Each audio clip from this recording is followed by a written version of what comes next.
Welcome to Ignite Your Confidence for women in leadership who want to speak up and stand out. I'm your host, Karen Laus. Here you'll get all of the tips and tools that you need to stand out with unshakable confidence. Let's dive into today's episode. All right, folks. Well, we are here with Mary Snyder, who I absolutely adore. And she has got some great stories and words of wisdom for us. So I'm going to turn it over to you, Mary, to introduce yourself. Hey, Karen. First of all, thank you so much for having me. And thank y'all for listening. Karen is such a dear friend that I met on Clubhouse. So Yes. we are social media buddies. We have yet to meet face to face, but that's coming soon. Who am I? Well, that is such a good question. I am a speaker coach. I'm a podcaster. I host Take the Stage podcast, and I am also a tour producer and an event producer. So I wear a lot of hats, but Yes. I work now for an NGO and a nonprofit, a faith-based nonprofit, but I come out of the corporate world. I'm a corporate sales girl. I ran a sales team, did that whole thing for many, many years. So, yep, that's me in a nutshell. I love it. Well, and you have got so many great stories. So I want to jump into the stories because that's the juicy part, right? You're talking about the boardroom, somebody slamming a door, or I mean, all Yeah. the things that you shared. So please start anywhere. Well, Karen, when I started my career, I've always been kind of loud. And my husband has always said, you can make people believe anything. And I do have that gift. I mean, I've watched enough Grey's Anatomy. If you need a trach, I got you. I feel like I could do that surgery for you. Um, so I've always had this really strong level of what appears to be confidence, but Mhm. appears to be confidence, but it has been literally shattered before because I worked for an organization, no names mentioned, and it was very heavily male dominated. And as most corporations and organizations are, um, and my voice was not one that they were interested in hearing, even though I had brought them the single biggest sale they had ever had in the organization. Ugh. And so we are in a room and we are telling the story about how this came to be. And a gentleman that I work for, and I'm using that term real loose, okay, real loose term, said, well, I told Mary to go reach out to this group, and she did what I told her. And that's why we got the sale. Yes, What? I was livid. But I'm more livid and was more livid that I never spoke up at that point. Oh my gosh. Where, at what point of your career was this? I was probably, I mean, it was 12, 15 years ago. So it wasn't young. It wasn't early. Mm-hmm. I was a very bold, strong woman. It took me aback so much that I also, because here's the thing, is I'm a good Southern gal. It's rude to tell people in a meeting with a lot of people, well, you're a liar. I mean, I just feel like that's inappropriate. Right.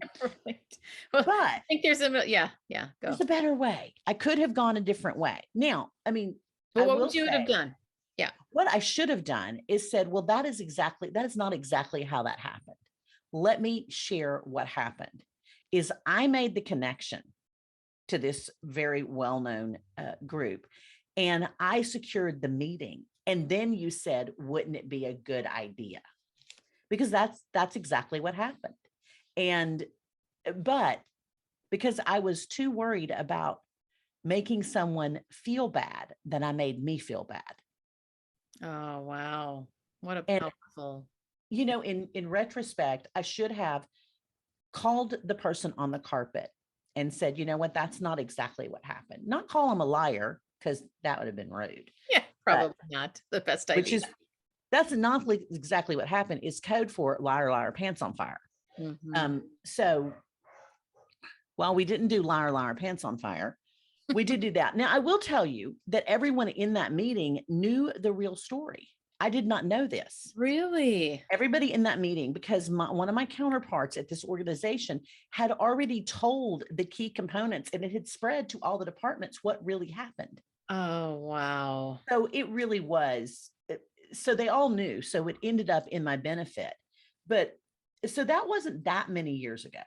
Mm. Now, I will also tell you there was one time in my career that I was walking into a meeting and I thought I was supposed to be there. I was invited. I got to the door. Karen, I will never forget this. And this is what breaks my heart is it was another woman that did it to me. Oh, no. And she said, "You're not needed here." And I but I was invited. She said, "But you're not needed." And she closed the door in my face, What? pushed me out of the room and closed the door in my face. Now, that was a long time ago. Oh my gosh. Mary of today would have probably put a foot in that door. Where she couldn't close it, not like kicked it in, but just walked on in. But I was young and I didn't realize that to some people I can be intimidating. I don't think I'm intimidating, but apparently she did not want me in that meeting. It was a sales presentation that she was doing and she didn't want me there for Wow. whatever reason. I So later ended up getting her job. So that may have been the problem. I can see why she slammed the door. Well, if we go back to that, in as much as we can think about redoing it, what Yeah. would you have done now? Like more, even more detail. What would I have done in that case? Yeah. If she said you're not needed here, how would you have I responded? would have walked through the door and said, "I appreciate you feel that way, but I'm staying." Okay. Yeah. Because we were coworkers Wow. and she ran a department in she was above me in stature, but not I did not report to her. So Okay. she didn't have any authority over me. She ran a sales team. I was on a different sales team, but we both were on sales teams, but she was a leader of her team and I was under another leader.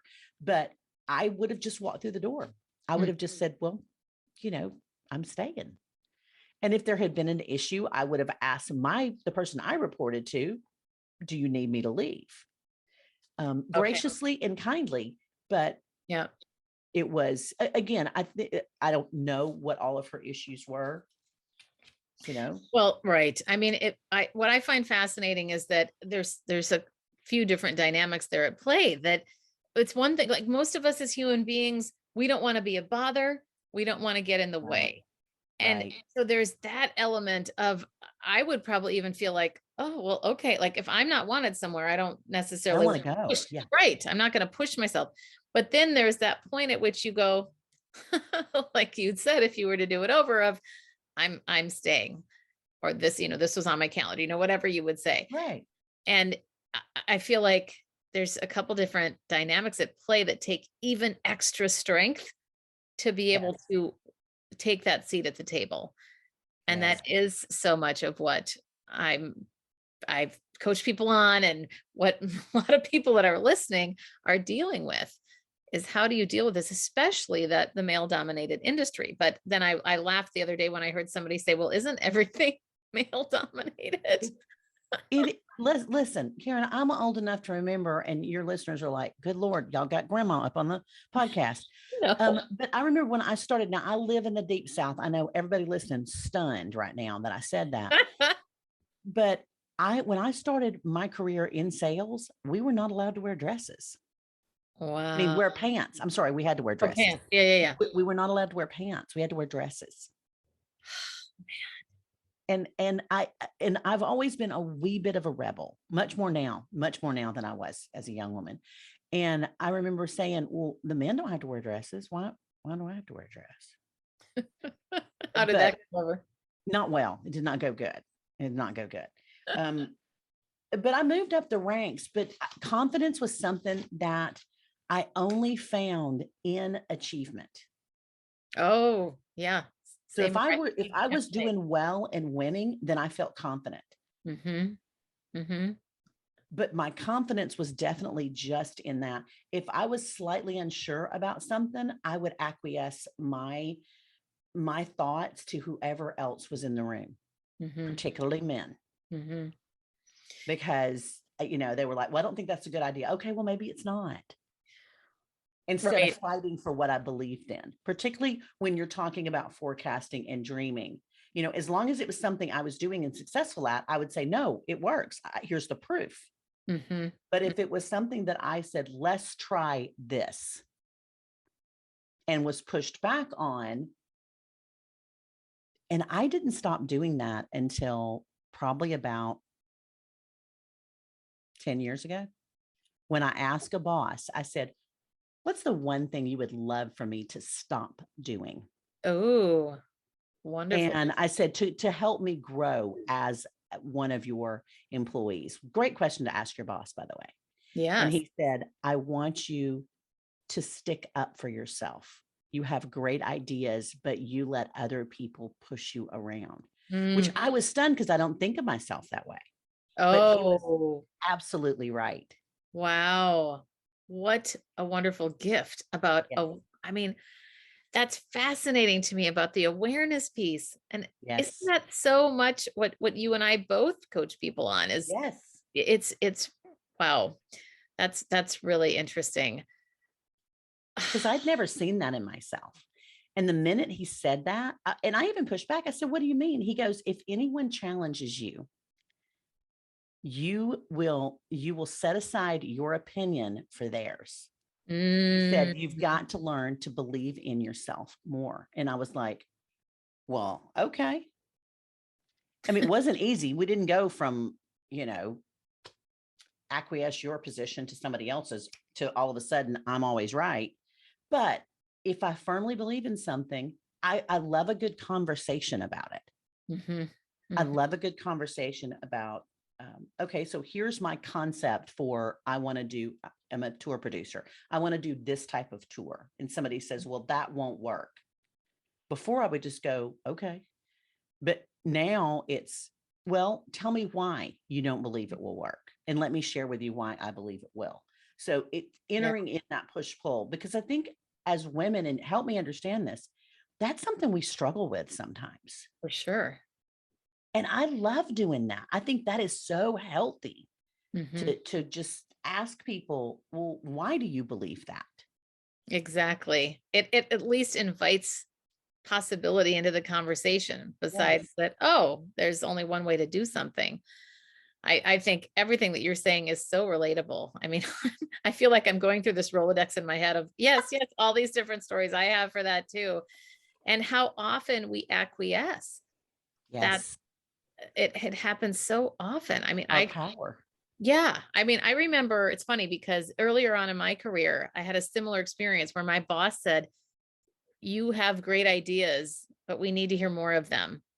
You Mm, hold back too often. And then the same boss, because I worked at that company for 14 years, later down the line was the one, well, she kept talking about trust your gut. She goes, you didn't trust your gut. Or she'll say, you always ask what we all think. I want to know what you think. And she really put me on the spot one day that made me go, oh, it's that whole idea of, well, I grew up that, well, everybody else is more important than me. Everybody else can share their ideas, but that there isn't mhm. room for mine. And it really is such a mindset shift for so many of us. It's It, amazing. it's a mindset shift, and it also it's also very emotional. I think Hmm. it is something that we are like, oh, well, oh, I matter. Yes. Oh gosh. So good. I matter. I'm important to this Hmm. organization, to this conversation. Hmm. And I think, particularly in the climate we live in now, where everything seems so divisive, Yeah. is being able to have that conversation, that you matter, and knowing that your voice matters in the conversation. I Yes. think that's so key, because I love a good debate. I love a good debate. My daddy, who's gone on now, but oh Lord, I could sit and debate with him all day long, and we would just take opposite sides of a subject just for the heck of it, just for kicks and giggles. But in the corporate setting and in a work setting, I didn't, I, I had to learn how to do that. Whereas I'd love to do it in my personal life, like my husband. I'm not arguing with you. I just want to debate you. To him, Well, that's the argument. I love the distinction because what I think about is that you felt safe with your dad, with your Yes. husband. And in the corporate world or whatever world we're living in from a business perspective, we don't often feel that way. No. We don't often know if we can trust that that person is going to use or use something against us or whatever it might look like. Yeah. But So it's we've lived that out. right, right, exactly. Well, tell us about a time when you feel like you were at the top of your game, where you went, Oh, ah, either I've arrived or just that you were in your total zone. okay. Well, I'm going to tell you the COVID story because we all have one. So I was in, so it was, it's to do exactly what I tell people not to do. It was March 9th. We were, this was right before the world shut down. I had 48 dates on the calendar. That's 48 individual dates, multiple tours going out. Oh my gosh. And the world shut down. And the night the world shut down, I was on vacation. And my boss told me, he goes, quit answering your texts. Go have fun. We'll figure all this mess out because we were trying to figure some things out. Well, it's the night that MLB, that's Major League Baseball for y'all who don't know. Thank you. Listen, and I didn't really know either, but I worked with a bunch of people who are MLB fans. When MLB announced that they were not playing, that's when everything started in the event Oh, space started. Literally, it was a domino effect. Once they announced it, then the big arenas announced it, then all of the shows announced it. So we're standing there. I get up to like 100 text messages oh my because this God. thread has been going on all night. The next day, I spent the entire day on the phone telling people, you are not going on the road. Your tour is canceled. Oh my gosh. Very emotional because this were people's livelihoods. Yeah. They weren't going to get paid. Oh my gosh. So, and it's not just the big people. These are the people that were running the merch tables. They were Mm, setting up the lights. This is everyone. everybody. Oh my gosh. So, and the biggest part of it was, and I worked with speakers, so that was my portion of it. So this was horrific. We survived it. Our speakers survived it. My job is to get kids sponsored. That's what I do. We were to get about 3,000 kids sponsored on those 3 tours. So Wow. I felt this huge responsibility. So I immediately wrote a plan of how to use the internet, how to use influencers, how to flip this into a digital. And we did. Now, Wow.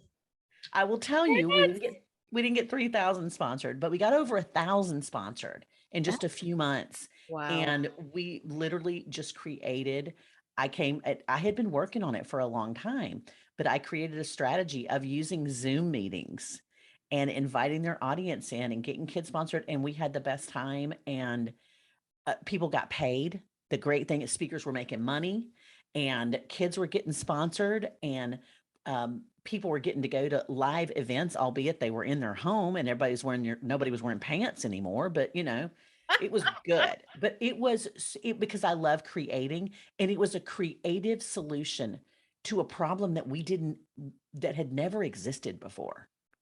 This Wow. was never before had happened. So it was fun. It was absolutely a blast to do that. We did that in 2020. The first one happened in June.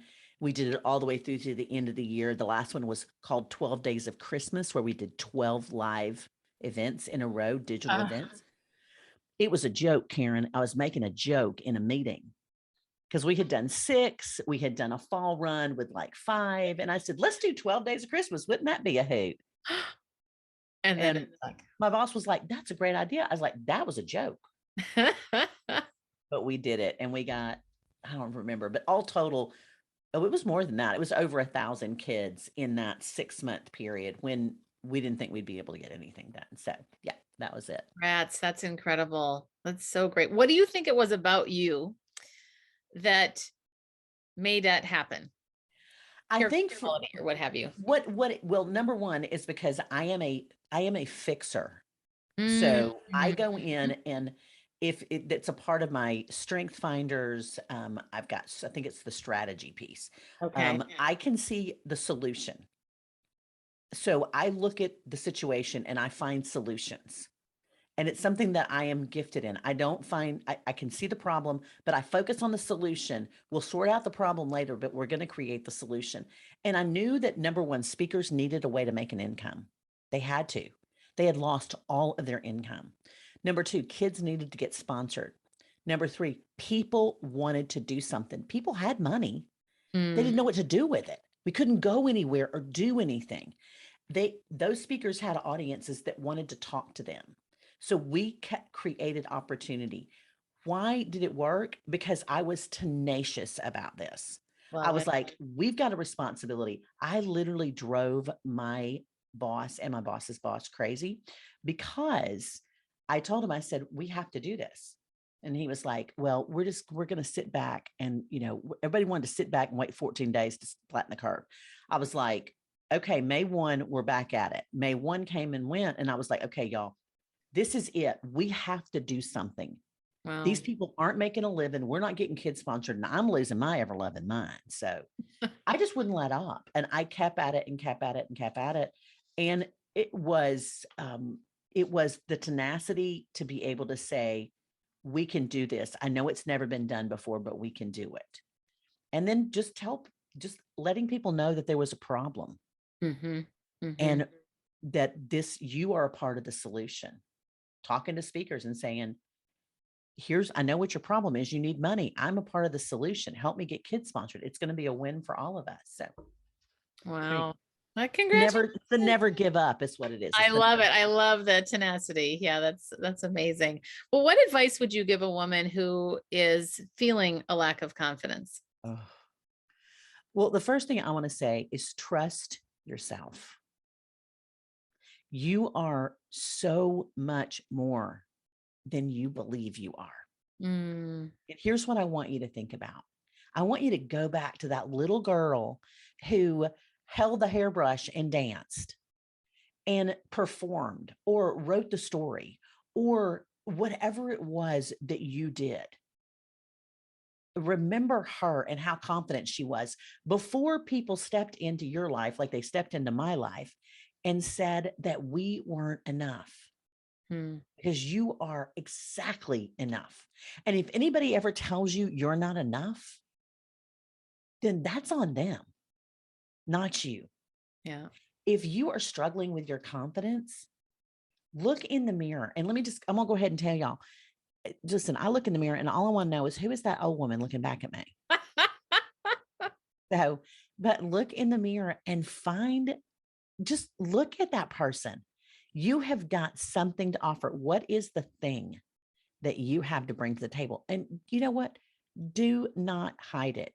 And don't spend all your time taking care of everyone else and zero time taking care of you. You matter. I tell this to my adult children all the time. They're like, you're so busy. I was like, look, y'all had yours 18 years. Okay. My time. It's your time.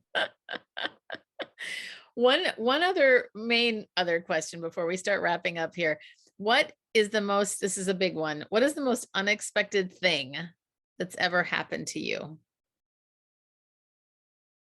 Oh, this was huge. I had a brain aneurysm. You did? I thought you knew that. Yeah, I did. No. It was 5 years ago. I got a diagnosis. And it's a part of the whole story that I tell about living out your confidence and your calling. I went in because I was falling to the left. I kept falling over and I thought I had an inner ear problem. So they sent me for an MRI to rule anything out. The next day I get a phone call and they say, Ms. Snyder, we need you to come in. We need to do another MRI on your aneurysm. I went, excuse me. My what? I couldn't spell aneurysm. Much less knew what it was. I thought it was an incident. And they said we need to discuss surgery options. Surgery? So yeah, I had an aneurysm and left 2 weeks later before I had surgery and went to coach a group of speakers. First time I ever did a big group coaching. I did one-on-one coaching, but yeah, group coaching. Had a big event I was headed to. Wow. Yes, but I survived, in case you need to know. Well, we are glad that you're here today to tell us. And I have platinum coils in my brain. Oh. So when I die, they need to get that out. platinum, Karen. It's expensive stuff. I can use it somewhere else. Somebody can use it. Make a ring. Do something with it. This Yeah. was in my mama's brain. Now I'm wearing it as a ring. I've Okay. told my children this. They do not find it as funny as I find it. They don't find it as humorous. Oh my gosh. That was the most unexpected thing that's ever happened to me. Well, thank you. That is quite unexpected. Wow. What is the question I haven't asked that you would like me to? Oh, I don't know. I can't really think of anything. Want to share? Okay. I think listen here, I just love what you do. So if you're listening to Karen, keep listening because she I is say the same. person. She's the person that is going to help you find your confidence. Because, darling, it's not, you've just misplaced it somewhere. Mhm. It's there. You just got to find it. So keep Exactly. listening. I love it. One last question then, because I'm curious. You work with a lot of big names. Yeah. Who is the most, well, I don't want to discount anybody else that might be listening to this, but who's the person that you feel like, wow, this was one of the most interesting people that you ever met, or maybe even somebody that you had an impression and they were very different from what you thought, or anything you'd want to share about a person? You don't have to say their name, but I mean, obviously you can choose to say what you want. I'll tell you a couple of people. One is I work in the Christian entertainment industry, if you don't know that. So I've worked with every musician you can imagine. I've worked with and some of them are fabulous and some of them aren't, just being honest. Mhm. I will tell you one of my favorite musicians is Chris Tomlin. Mm. He is truly one of the kindest people, and he is so incredibly shy. It's heartbreaking. But when he steps on that stage, he's a different person, but he loves his audience. Another person that I love the way she loves her audience is Kingsbury. She is a author, loves her. She calls them her readers. She treats them as friends. I used to work in the cruise industry. That's the whole story for a different day, but charter cruises. I did not work on a cruise line. But we would cruise, and I will never forget being at dinner with Karen, and she spent the entire dinner turned around backwards because where we were, people were walking behind her, visiting with people. Oh, wow. And I said, Karen, you need to eat. She was like, I can eat later. This is their one Wow. chance. I was so blown away by that. Wow. And just the graciousness of her, and that I can eat later. Yeah. This matters. This matters. This is Wow. their one chance to get to visit with me. I'm going to give them that. I love that. I love that. And then I love Lisa Turkhurst is a very dear friend. I tour with her. Mhm. She is truly, I can't even get her to say ugly things about people. I'll go, so-and-so, them. And they said that. And she'll go, well, we're probably having a bad day, Mary. I was like, can't you just be mean one time? Just one time. Can you just be catty? But she truly is genuinely the sweetest, most unassuming person. Just a really quick story, Karen. We are out on tour, me and Lisa has her bus with her people on there, and I'm on the other bus. And we have one day we're stopped and we're getting a shower, and I'm showering at the venue, which is a big church. And the shower was cold. So I tell everybody within the sound of my voice, they need to get some hot water up in here. Okay. Cause I had a cold shower. Everybody knew I had a cold shower. Lisa says, we're sitting there. She goes, well, I haven't had any hot water in my shower since we started. We've been on the road for a week. Oh my gosh. I said, you've been showering in a cold shower for a week? Now that's the difference in us. I had one, the world knew. She had a week worth of cold showers. Wow. You didn't want to be a bother. Oh my gosh. A bother. Jeez. Oh, yeah. She's lovely. Oh, thanks for sharing. Well, Mary, it's always so fun to talk with you. And you have this whole other business, Take the Stage, that we didn't even talk about, that you help speakers get better and take the stage and speak. And anything you want to share about that? Or I love helping speakers. I work with aspiring Christian speakers to really hone in their message, to craft it and create a message that matters and makes a difference. And, I'm sure you'll link all my stuff in show notes. And if you want to find me, it's really easy. It's Mary R. Snyder with a Y. I'm everywhere. just look anywhere. She is everywhere, folks. I'm everywhere. And I'm once you find her, you're not going to want her out of your life. So, so great. All right, Mary, thank you. And thanks to everybody for listening. And that's a wrap of another episode of Ignite Your Confidence. I'm your host, Karen Laus. Thank you so much for listening. If you loved today's episode, please subscribe and leave a review. It helps other people find the podcast faster, and it certainly helps me. If you're interested in more tips and tools around confidence, please join me over in my Facebook group called Ignite Your Confidence with Karen Laus. Remember, you too can stand out with unshakable confidence.